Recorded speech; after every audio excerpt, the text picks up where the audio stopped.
This is Volusia Today, a public information radio program brought to you by the County of Volusia. Good morning, everyone, and welcome to Volusia Today. I'm Clayton Jackson, along with Pat Kewen from the county's Community Information Division. Thank you so much for tuning in this morning. Volusia Today is made possible by our sponsors, the Daytona Beach International Airport, the Ocean Center, Volusia Recycles, and Votran Public Transportation. Good morning, Pat. How are you doing today? I'm doing great, thanks. And we had a nice morning in Deltona on Monday when we opened up the new Veterans Services Office in the Deltona Regional Library. And that's going to be a great service for the many veterans who live in Deltona. Now they can just drive right to the library, stop by, and get help with requesting benefits. That's correct. The new Veteran Services Office in the Deltona Regional Library is open Monday, Wednesday, and Fridays from 8 a.m. to 5 p.m. and no appointments necessary. So just get on your way, walk in, and let one of our certified Veteran Services counselors get you the help you need. In addition to the office in Deltona, the Veteran Services also has offices in DeLand, New Smyrna Beach, and Daytona Beach. So our guest on today's show is Dona Butler. Dona is the director of the county's newly formed Recovery and Resiliency Department, which is administering the Transform 386 initiative. Good morning, Dona. Good morning, Clay. How are you? I am wonderful. The sun is shining. It's about 80 degrees right now, but we're probably going to see the temperatures keep skyrocketing out there. And we just want to remind our listeners out there to be cognizant of the severe temperatures out there. Make sure to stay cool, stay hydrated, and most of all, stay safe. So, Dona, we're going to talk about the Transform 386 initiative today. So for some of our viewers and listeners out there who may not know what this is, give us a rundown real quick. Sure. Well, everyone remembers Hurricane Ian. It hit Volusia County in September. And then in December, Congress actually appropriated $3 billion to help counties, states across the country to recover from various disasters. And in May, we found out that we were awarded $328.9 million to help us with recovery and resilience here in Volusia County. So this program is all about trying to figure out the best way to administer those funds. $328.9 million. That is incredible. It is. It's going to be transformative. Transform, and that's why it's named Transform 386. There we go. There we go. Right. Yeah, now a big part of this Transform 386 project is to get input from residents about what they think we should do with the money and what types of assistance we should offer. Can you explain what we've done so far and how residents can share their ideas? Absolutely. We've been busy implementing a community engagement series. We've had 3 meetings so far, and we're having all of them at our regional libraries. So we've had one in Ormond Beach and DeLand. Last night we were in Deltona. We have New Smyrna next Thursday, and the following Thursday we'll be in Daytona Beach. We're encouraging everybody to come out and listen to our pre-recorded video that talks about the program, and then fill out a survey and let us know what their priorities are for spending the money. There are definitely specific ways that HUD requires we spend it, but we want to get their input on what they think is most important. So we're encouraging people to watch the video and respond to the survey. If they don't have the availability or time to come out, they can do all this online at transform386.org. All the same information is right there. They can also submit a project idea on that same website. Oh, very good. Again, the survey, I actually took it myself as a resident of Volusia County, and it took about 7 to 10 minutes, so it's not too long. It is very valuable for us to get input. And again, we just want to drive into our residents. Your input matters. That's why we are doing this. And like Dona said, please take the time, transform386.org, find the survey, watch the video, and just be engaged.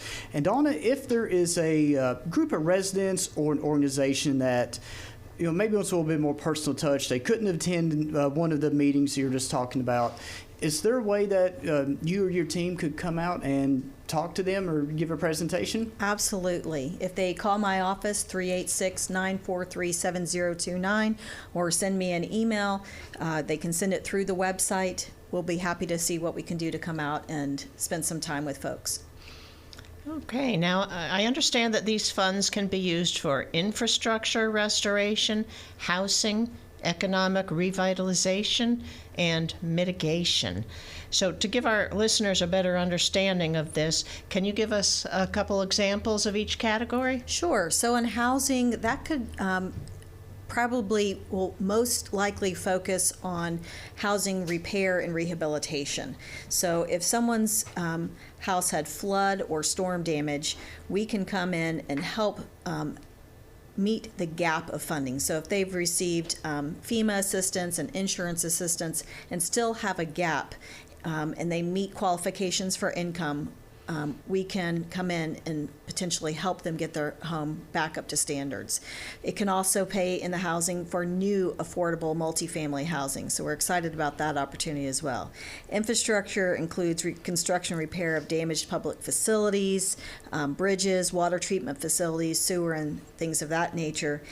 Economic revitalization can include job training. We're hoping to potentially have a youth build program to teach young adults 16 to say 24 some construction skills, because we're going to have so much work in the construction industry needed for this housing repair and reconstruction. We could plug them in and hopefully get them some great paying jobs. Mitigation. These are activities that improve the resiliency of our community. So they're going to be infrastructure type projects, but they don't have to have a direct tie back to the storm. But they would be implemented to make it so that maybe we won't flood as much or have as much damage when we do get another storm. And everybody out there, Donna gave a very quick overview of the different types of examples. But again, please visit the transform386.org website, because there are a plethora, or I can never say that word right. I'll say a variety of other different examples that people can look at and see what would constitute an eligible project. And one of the grant requirements is that the priority must be given to assisting low to moderate income households. As we all know, they're often the groups that struggle the most to recover from disasters. So, Donna, how does your team plan to accomplish this? So I imagine that the largest majority of folks that meet the low to moderate income levels, which are actually on the PowerPoint that's on our website, and there's a chart on there, will need assistance rehabilitating or reconstructing their home. There were a lot of low-income families that had significant home damage. So folks can apply, not yet, but when we get it up and running in a couple of months, they will be able to apply for assistance, and we will do an income verification to see if they meet those income guidelines. And I would imagine that is where we will spend the largest majority of our funds. Wonderful. Now, the community meetings that you're having around the county are going to end soon, and the survey is going to close on August 4th. So when you're done with that, what is your team going to do next? So we've been in the process of creating an action plan, which is a requirement from HUD, and that action plan looks at all of the data. We had to do an unmet needs assessment, and it looks at all the data from FEMA, SBA, information from our cities, nonprofits, on the damage that was received and the things that they think are important for mitigation. And then it also includes the survey results and what we're hearing from the community at these public meetings. So once we get that action plan ready to go, we'll have to translate it and get it ADA'd. We'll post it online for 30 days. And during that 30-day comment period, folks can either email us, they can come to our public hearing, which we'll announce the date of. It'll be at the County Council chambers. People can watch it online because we'll live stream it. And they can provide comments or questions to us, and we'll respond to those. And then once that's done, we'll take that to the County Council for their review and approval. And from there, it'll go to HUD for their final approval. Great. Now, are you getting a good turnout at the meetings, and are you getting a lot of survey responses? We are. The last I checked, we had 350 survey responses, so I was excited about that, and we had a lot more last night. We had we had 32 last night and 41 in Ormond, so we're getting a good turnout. We're pleased, and we're having great conversations with the people that are coming. So that's really important and I think valid for moving forward. Well, nice. So just remind our audience that, was it August 4th? Is that when the unmet needs survey closes online? Yes, so our last public engagement meeting is on August 3rd, and then the 4th will be the last day that we'll take surveys. Great. So just kind of run down real quick to make sure I understand everything right, because I'm not the expert in this program. But right now, there's community engagement meetings going on, and there's the unmet needs survey. And once that closes, your team is going to draft an action plan. And then once the action plan has been drafted, it will be posted and published for a period of 30 days for residents to provide their input and feedback regarding the plan. Correct. So, all right, so everybody's on the same page at this point. So then after the comments are received, it will then be put on a county council agenda for their review and approval. Once they have reviewed and approved, then it's going to be submitted to HUD for the ultimate green light, correct? Correct, and they have 60 to 90 days to go through their approval process.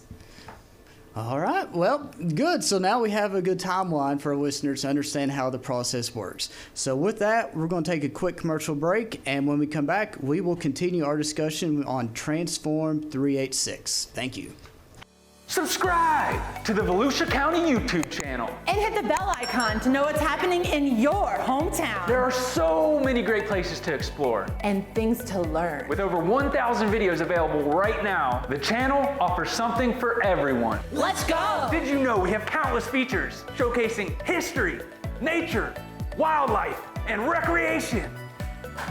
Subscribe and hit the bell icon. Or that we live stream important county meetings and workshops where leaders make decisions that can impact our everyday lives. Did you subscribe yet? Or that we record our weekly radio show, Volusia Today, where we interview staff from the different divisions and departments across our great county, and they discuss the nitty-gritty of their field and expertise. Go ahead, subscribe. But that's not it. There's more. Subscribe and hit the bell icon and fully explore. Score! We're back. I'm Pat Kewen, along with Clayton Jackson, and you're listening to Volusia Today. This is a public information program brought to you by the County of Volusia. So let's continue our discussion with Dona Butler regarding the new Transform 386 initiative. So Donna, once everybody has approved the action plan and we've received the funds, how will residents and businesses be notified that they can apply for the funding? Well, we're going to do everything we can to notify folks. We'll do it on our website. We'll do it in social media. We'll ask local governments, chambers, everyone that we can think of, local churches, to get the word out that the funds are available. And Pat, that's probably where you and I are going to come in on the community information side. So. So I'd say Dawn will be walking down the hall talking to you and I quite a bit to get that information out. So we'll be more than happy to do that. So when the funding is released, is it just going to be like a one-time thing, or will it be coming through in segments? Well, it'll probably be segments, but how that is going to be rolled out hasn't been decided yet. We will probably have a window of anywhere from 3 to 6 months for homeowners to apply for assistance. We'll go out into the community, make sure that they have access to apply online. If they don't have technology, we'll take that technology to them. We'll make sure that they have accessibility in the libraries to potentially go and apply. And then for local governments and nonprofits, that will be rolled out separately, and that'll be an application process. Again, not sure exactly the timing and if there'll be multiple pots rolled out, but that's the general plan. Okay. Great. Now, once we start spending this money and distributing it to the approved applicants, how can people follow the progress and see which projects are going on in the county? That's a great question. one of my goals is to be very transparent with this money. When you've got this much money, there's going to be a lot of eyes watching to make sure we do everything to be as efficient and effective as possible. So we hope to regularly update our website with the information using dashboards. And dashboards can say, here's a project, here's the progress of that project, here's how many homeowners we've assisted, here's new affordable housing that we've built. So we plan to update that regularly. If folks will come online and register so that they can receive updates, every time that website is updated, they'll receive a notification that it's been updated. And then we'll also push information out through Volusia County's Facebook page, Instagram, other ways. But we want to make sure that we're really tracking that and sharing it with the community so they feel confident that we're spending the money in the best way possible. And we have to give kudos to our information technology department, because when you say dashboards, I know ECHO has a fabulous dashboard. They do. And with affordable housing, they created that for us as well. Yes. So, like, if you have any inclination of how the dashboard may look, go to thevolusia.org, check out the ECHO dashboard in affordable housing, and we're probably going to mimic something very similar to those dashboards for this project. Absolutely. All right, so Donna, I want you to reach in your bag, and I want you to bring out your crystal ball. So let's take a look 10 years down the road. What impact do you think Transform 386 will have had on our community? We are really hopeful that we will not only have restored a lot of affordable housing, but created new multifamily affordable housing. We also want to make sure that we've improved our infrastructure to mitigate against future storms. Going hand in hand, if you're not fixing the flooding issues and the other issues, it doesn't matter if you've rehabilitated a home, if it's going to flood again. So it really has to go hand in hand. We called it the Transform 386 because we really feel like it's going to be transformational for our community, and that's really exciting. I can't wait to see all of the progress. Now, you launched the Affordable Housing Initiative about a year ago, and with great success. I'm wondering how Transform 386 will work with the Affordable Housing Initiative. It really goes hand in hand. It's kind of exciting. The top two priorities in the Affordable Housing Initiative were maintaining the affordable housing stock that we already have, not letting it fall apart and, not be accessible to folks that need it, but also to increase the stock of multifamily housing. And so these funds can really help us keep our affordable housing stock that we have by restoring them, rehabilitating them, but also creating new multifamily housing. We'll be able to match or augment the funds that already come from the state and federal government for those two programs with these funds. So we should be able to maximize the impact in our community. It's really quite exciting. That's great. I know there's a lot of people out there hurting, and it's not just a local problem. There's an affordable housing crisis across the nation. There really is. All right, so Donna, before we go to another commercial break, this is your chance to tell the listeners anything you want to about the Transform 386 initiative. This is your opportunity to speak off the cuff. Well, it's like I've said multiple times, I'm very excited about it. It's an opportunity to truly transform our community, but it's really a partnership with our residents. We need to know what you think is important. We've already heard how important affordable housing is. We've heard about infrastructure, but we really want your input. If you have specific project ideas, we'd love to hear about them. This is our opportunity to work together with our cities, with our residents, nonprofits, and truly make a difference in our community. This is the first time we've got a direct allocation from HUD. We've previously only received these types of funds for disaster recovery through the state of Florida. So we really get the opportunity to set the stage for what we think is here in our community.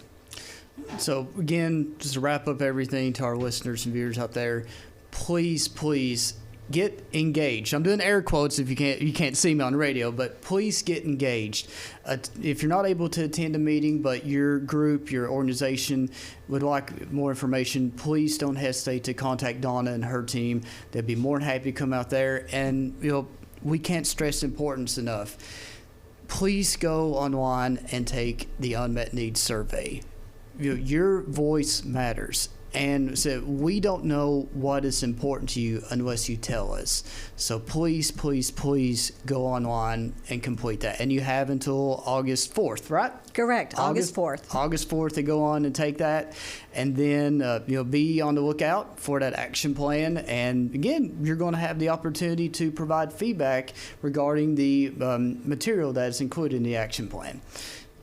All right, so with that, we're going to take our last commercial break, but don't go anywhere, and we'll be right back with more Volusia Today.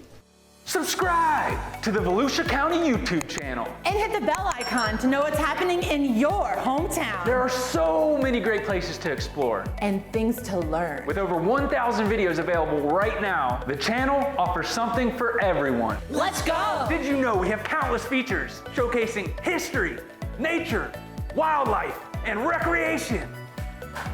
Subscribe and hit the bell icon. Or that we live stream important county meetings and workshops where leaders make decisions that can impact our everyday lives. Did you subscribe yet? Or that we record our weekly radio show, Volusia Today, where we interview staff from the different divisions and departments across our great county, and they discuss the nitty-gritty of their field and expertise. Go ahead, subscribe. But that's not it. There's more. Subscribe and hit the bell icon and fully explore. Score!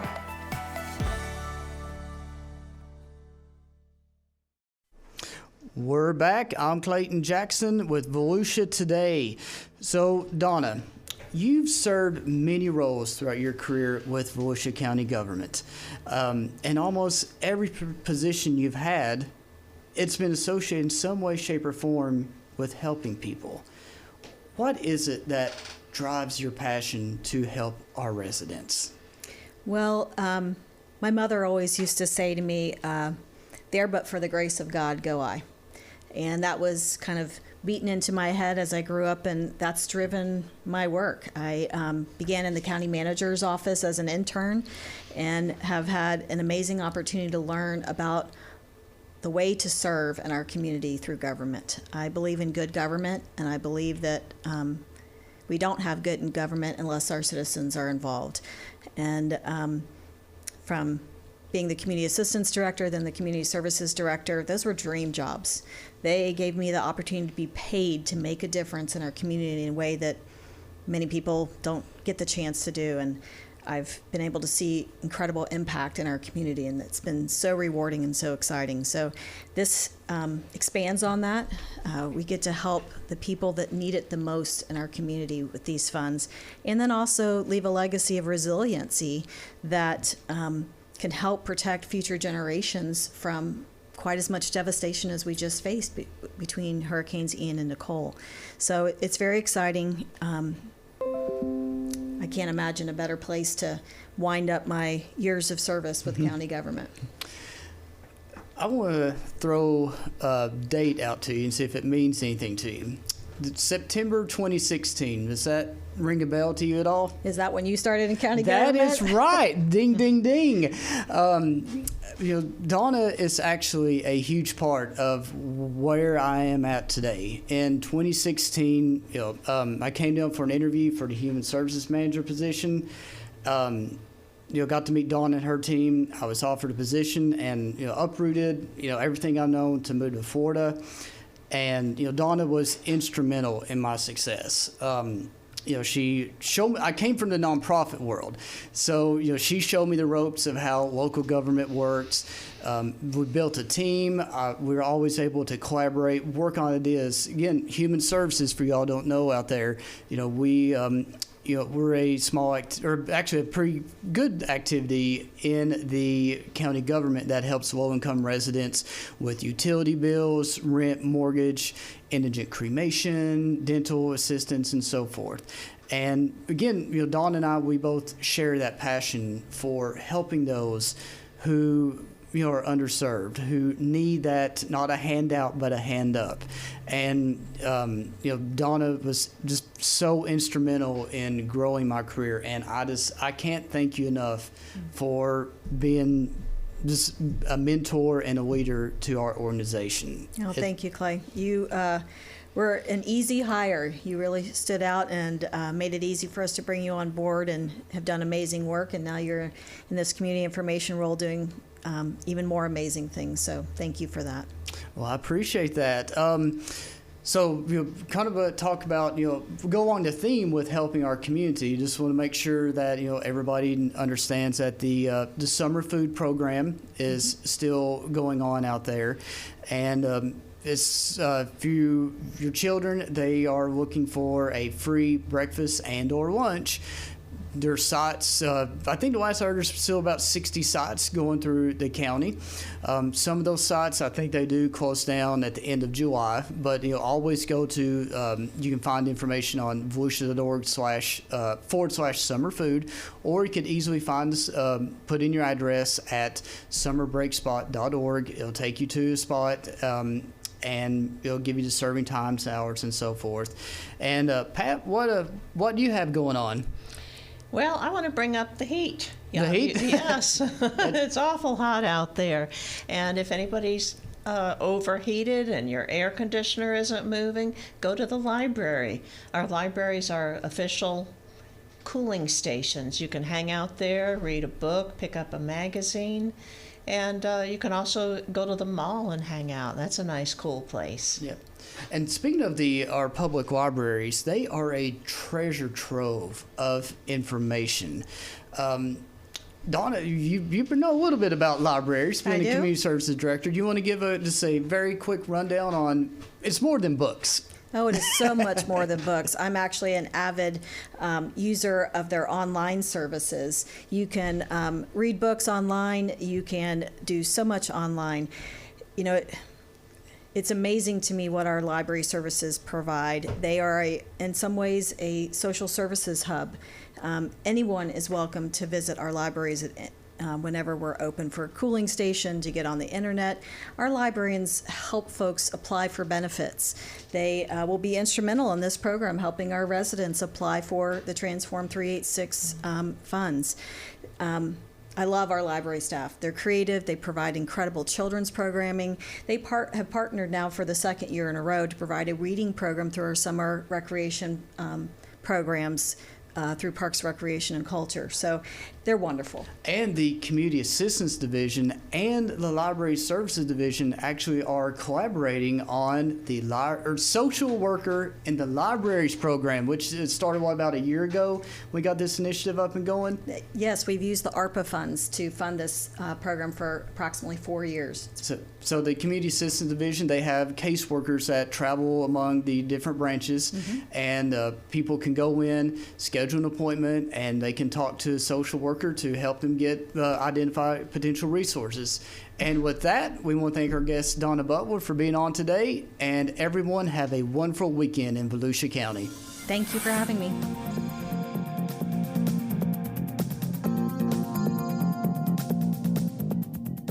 If you have a comment about Volusia Today, or if there is a topic you would like to hear featured, please contact Volusia County Community Information at 1-866-345-0345.